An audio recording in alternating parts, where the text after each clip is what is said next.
Jis visą gyvenimą uždirbo tą būtą, tai dar turėjo įsipirkti iš valstybės. Labai dažnai sovietiniais laikais neuždirbdavo, Aš gaudavo. jūsų nepertraukiau ir prašau manęs nepertraukinėti. Jūs įvardėt gražbylystės meną ir jūs kalbat nesąmonės ir aš neįsivaizduoju, aš jūs labai gerbiau, ponė Maldeikienė, bet kaip aš dabar girdžiu jūsų kalbas ir iš čia, iš šitos studijos, ir iš eterio, tai aš nežinau, kas su jumi atsitiko. Kas uždirbs jums pensiją? Ne, visiškai neaišku.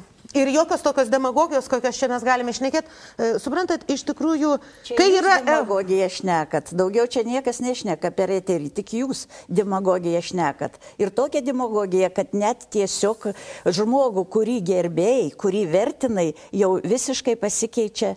Pagyvenkim 3 mėnesius visi. Ne valdžia. Ir Maldeikienė, ir visi kiti. Maldeikienė nesutinka. Aš kategoriškai nesutinku. Suprantu, kodėl jums sutikti, jeigu jūs viską ėmėt iš valstybės, suprantu. Aš turiu anūką, reikia jam padėti. O aš turiu 6 anūkus. Tai gerai, jūs jais ir rūpinkitės. Kodėl jūs rūpinatės mano pinigais? Šioj situacijoje yra taip. Čia ne jūsų pinigai, čia mūsų pinigai. Aš nenorėčiau, kad mano anūkams jūs dėstytumėt, nes jie susirgs tiesiog. Kuo jie susirgs?